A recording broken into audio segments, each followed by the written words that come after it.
देखें जी, इसमें जिस तरह मैंने पहले बात की कि डिप्लोमेटिकली इंडिया इतना इस वक्त कमजोर हो चुका है फॉरेन पॉलिसी लेवल के ऊपर कि इंडिया के पास अब अपना मुंह छुपाने का जो है वो कोई शायद जवाब नहीं बन रहा। और जहां पे बात है कि चाइना को अगर वो टारगेट करेगा तो चाइना को वो टारगेट करने की हैसियत रखता नहीं है।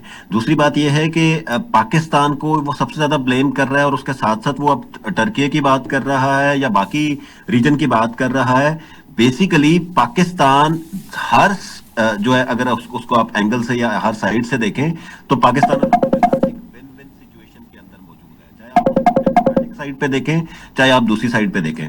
लेकिन दूसरी साइड पे अब जो एक सिचुएशन चल रही जिसपे अभी बिलाल साहब ने भी इशारा किया कि स्पेशली जो आपकी जो प्रॉक्सी वॉर्स पाकिस्तान के अंदर स्टार्ट करवाई गई पिछले कई दिहाइयों से एक सिचुएशन इस तरह की बिल्ट हुई हुई है। और अभी रिसेंटली भी आपने देखा कि कोयटा बलूचिस्तान के अंदर हमें बहुत सारे इस तरह के वाकयात नजर आ रहे हैं।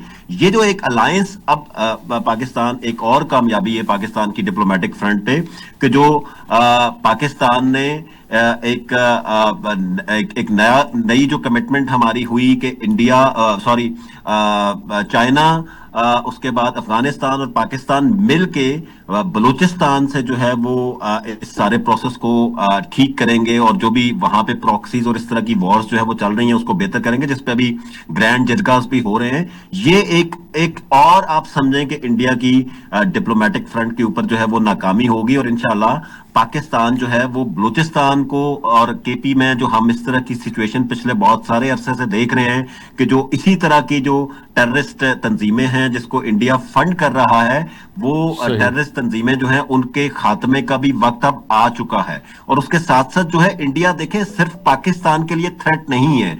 इंडिया ग्लोबली, मोदी जो है वो ग्लोबली अब थ्रेट बन चुका है। और इसी तरह जो कनाडा की तरफ से भी अभी स्टेटमेंट इस तरह की आनी शुरू हो गई है, बहुत सारे और कंट्रीज की तरफ से भी इस तरह की स्टेटमेंट्स आनी शुरू हो गई हैं। तो इंडिया जो है वो बिल्कुल एक टोटली फेल हो चुका है। और जिस तरह जो ये पहलगाम वाला वाकया है, देखें उस वाकये के अंदर पाकिस्तान का क्या कसूर है? पाकिस्तान ने तो सिंपली ये बोला था कि हम एक इंडिपेंडेंट तफ्तीश चाहते हैं। उस इंडिपेंडेंट तफ्तीश को आप सामने ले आए। अगर आप साबित कर गए कि पाकिस्तान जो है वो किसी भी तरह ठीक। से इसके अंदर जो है वो मुलविस पाया जाता है, तो जो हम इस हवाले से हमें सजा मिलेगी हम उसके लिए कबूल है। लेकिन उसकी कोई इंडिपेंडेंट तफ्तीश जो है वो नहीं करवाएगी। और आज कोई जवाब नहीं है मोदी के पास कि उसने ये सारा का सारा प्रोसेस ठीक है। क्यों ठीक। किया, सवाए इसके कि अपनी सियासत बचाने के लिए। और इस हरकत की वजह से मोदी की सियासत जो है वो इंडिया के अंदर बिल्कुल दफन हो चुकी है। ठीक।